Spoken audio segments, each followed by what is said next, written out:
மதுரை மாவட்டம் திருமங்கலம் அடுத்த அனுப்பப்பட்டி கிராமத்தில் ஆண்கள் மட்டுமே பங்கேற்ற வினோத திருவிழாவில் 10,000 பேருக்கு கறி விருந்து பரிமாறப்பட்டுள்ளது.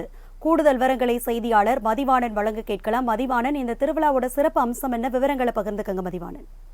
திருமங்கலம் அருகே ஆண்கள் மட்டுமே பங்கேற்ற வினோத திருவிழாவானது நடைபெற்றிருக்கிறது. இதில் கிட்டத்தட்ட 10,000 பேருக்கு கறி விருந்து என்பது பரிமாறப்பட்டிருக்கிறது.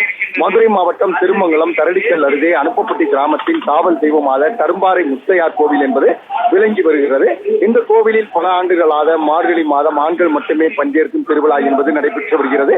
இந்த விழாவுக்கு பிறந்த பச்சிளம் பெண் குழந்தை முதல் வயதான மூதாட்டி வரை பங்கேற்க அனுமதி கிடையாது என்பது குறிப்பிடத்தக்கது. ஆண்கள் மட்டுமே கலந்து கொள்வதற்கான அனுமதி என்பது வழங்கப்பட்டிருக்கிறது. இந்த பாரம்பரியம் என்பது தொடர்ந்து நடைபெற்று வருகிறது. காலங்காலமாக இந்த நடைமுறைதான் அமுலில் இருந்து வருகிறது. இந்த திருவிழாவில் பலியிடப்படும் ஆடுகள் நேர்த்தி கடனாக விடப்பட்டு கோவிலிலே வளர்க்கப்படுகின்றன. தரடிக்கல், குன்னம்பட்டி, அனுப்பப்பட்டி உள்ளிட்ட கிராமங்களைச் சேர்ந்த மக்கள் தங்களது வேண்டுதல் நிறைவேறிய பின்னர் கிடாய்களை இந்த கோவிலில் விட்டுச் செல்வார்கள். அப்படி விடப்பட்ட கிடாய்கள் இந்த கோவிலை சுற்றியுள்ள கிராமங்களில் வயல்வெளிகளில் மேயும். கோவில் கிடாய்களை யாரும் விரட்ட மாட்டார்கள் என்பது குறிப்பிடத்தக்கது. முத்தையா சாமியை தங்களது வயலில் இறை தேடுவதாக நம்பிக்கை என்பதும் உள்ளது.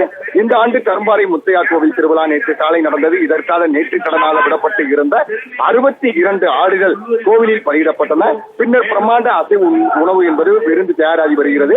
மேலும் 85 மூடை அரிசி சாதம் தயாரானதும் அங்கு கூடியிருந்த ஆயிரக்கணக்கான ஆண்களுக்கு பரிமாறப்பட்டது. இலை போட்டு சாதமும் ஆட்டுக்கறியும் பக்தர்கள் சாப்பிட்டனர். கறிவிருந்தில் திருமங்கலம், தரடிக்கல், மாவிலிப்பட்டி, செட்டானூர்னி, சோழவந்தான் உள்ளிட்ட பல்வேறு பகுதிகளைச் சேர்ந்தவர்கள் கலந்து கொண்டனர்.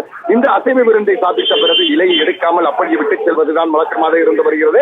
இந்த இலைகள் காய்ந்து அந்த பகுதியில் இருந்து அந்த பகுதி முழுவதும் கலைந்த பிறகு பெண்கள் வருவாது. அடுத்த ஆண்டு நடைபெறும் திருவிழாவிற்காக சிறிய கிடாய்கள் கோவிலில் தற்சமயம் வளாகத்தில் நேர்த்தி கடனாக சுற்றி வருவது குறிப்பிடத்தக்கது. மதிவாணன், உங்களுடைய விவரங்களுக்கு நன்றி.